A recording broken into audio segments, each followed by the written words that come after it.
Florida Governor Ron DeSantis has just launched a heinous, incomprehensible attack on children's right to learn about weird queer theory sex stuff in a black studies course, an ideologically left-wing activist course in high school. Can you imagine?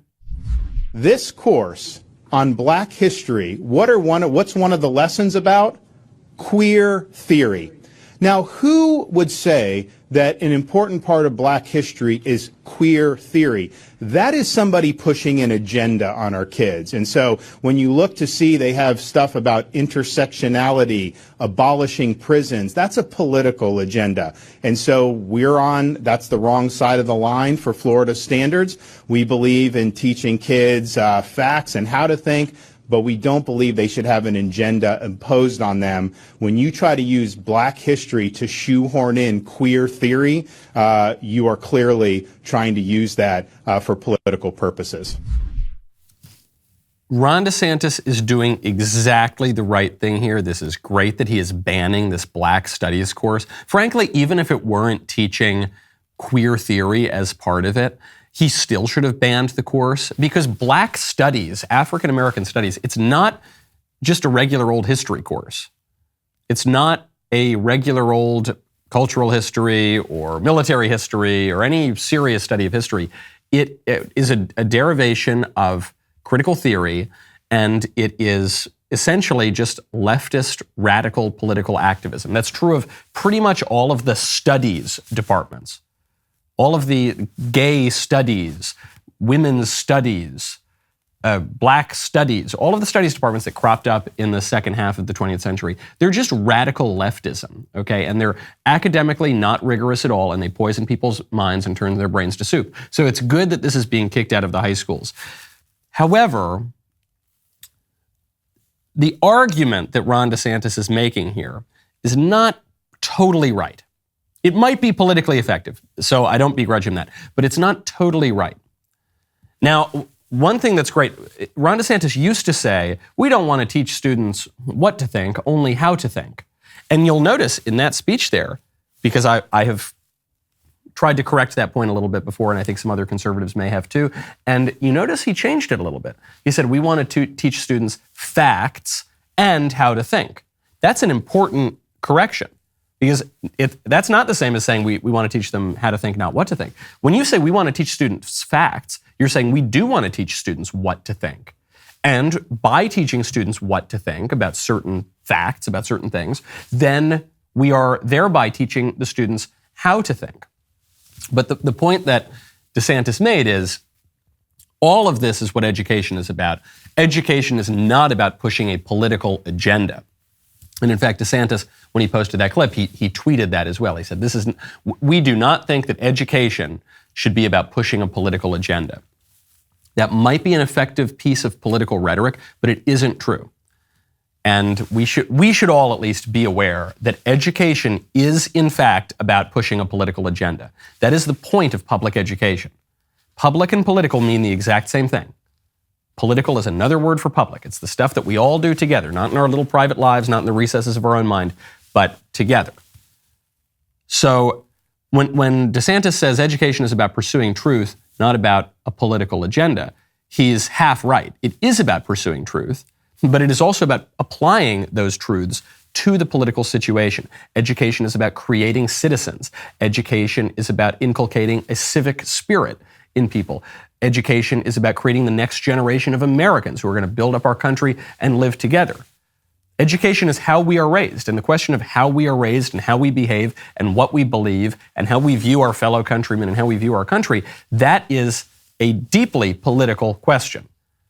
So it is perfectly right and just to ban Black studies or whatever other critical theory derived courses that have somehow seeped their way like a gaseous poison into high school classrooms. It is perfectly good to ban them for political reasons. They teach things that are not true, and also they have poisonous political effects.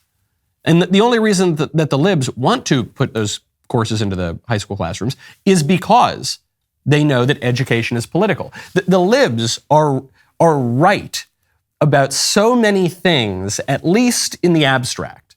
They get a lot of things right in the abstract. They get pretty much all those things wrong in practice when you get into the specifics and into the substance. But in terms of the abstract and the procedure and the form, they tend to get these things right. They recognize that there's no such thing as total free speech. They recognize that all cultures have standards and norms. Conservatives pretended that that wasn't the case for the last 50 years. That's how we lost our American notion of free speech. The libs know that education is political. The conservatives pretended it's not political. That's how conservatives lost the entire educational apparatus in America. The libs, they're very crafty. They're very clever. They have terrible prescriptions for America and for other countries as well. But they are clever about how politics works. And so I think DeSantis is doing a great job. I don't even begrudge him his slightly imprecise political rhetoric here. But at the very least, we conservatives, we people who are applauding DeSantis in this phenomenal action, we should not be deceived. He's not trying to deceive us, but we should not deceive ourselves. Education is political. It is good that it is political. We should pursue political ends that are conducive to truth and justice. Not that they're antithetical to those things. They go perfectly along with truth and justice, but we should pursue those things in the classroom, because if we don't do it, somebody else will. And if it's the libs who are pursuing their political agenda in the classroom, I promise you it is not going to go along with truth and justice, and certainly not with the American way. The libs are furious about what DeSantis is doing. KJP, Karine Jean-Pierre, the White House press secretary, says the move is incomprehensible. These types of actions aren't new. They are not new from what we're seeing, especially from Florida, sadly. Florida currently bans teachers from talking about who they are and who they love, as we've talked about many times here in this briefing room. They have banned more books in schools and libraries than almost every other state in the country. And let's not forget, they didn't block, be more clear, I want to make sure I'm using the right word here, they didn't block AP European history, they didn't block our music history, they didn't block our art history, but the state chooses to block a course that is meant for high-achieving high school students to learn about their history of arts and culture. And it is incomprehensible again. And I will just leave it there. Leave it there to make your own determination of why this occurred and why this happened. Again, it is not our place to direct or to be involved in any local school curriculum, but this is concerning. Oh, it's not your place. Okay, then quiet. How about we just close that old yap up there at the White House press briefing room? And listen, it's after that 10-minute monologue I just launched into, I just want to make clear it's not my place to weigh in on this. But I'm going to continue to weigh in on it as well. Incomprehensible. The only thing that's incomprehensible is the course.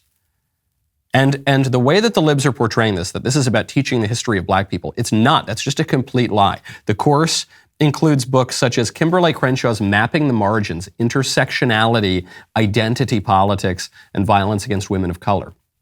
That's not, hey, what did Frederick Douglass do? That is pushing a radical Marxist, neo-Marxist, cultural Marxist, whatever term you want to use to describe the 20th century tradition of Western Marxism. That's what it's pushing, okay? Intersectionality. The Case for Reparations by Ta-Nehisi Coates. Ta-Nehisi Coates is a leftist pop writer. He is not a historian. He is not a scholar. He is not someone who deserves even 1 second's time in a high school classroom. He is a radical and glib magazine essayist. There's a section on black queer studies, as Ron DeSantis said. That is what is incomprehensible. And that is what is going to muddle up students' minds. There's this idea in our society that we need to have a totally open classroom. Don't ban anything. Just be open to all ideas. Well, that's crazy. You have to ban certain ideas. You have to leave them out of the curriculum. There are only so many weeks in a semester. Every second that you waste reading Ta-Nehisi Coates and Kimberly Crenshaw is a second that you're not reading a real historian, that you're not reading, I don't know, Shakespeare, that you're not reading Tolstoy, you're not reading writers who are valuable, who will edify you and who will make you more educated.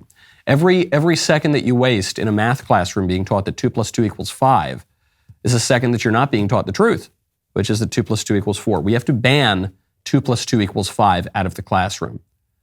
And we need to limit our curricula to things that will actually educate students. And I promise you, Kimberly Crenshaw will not. Okay, the show continues now. You don't want to miss it. Become a member. Use code Knowles, KNWLES, at checkout for 2 months free on all annual plans. We'll see you in the member block.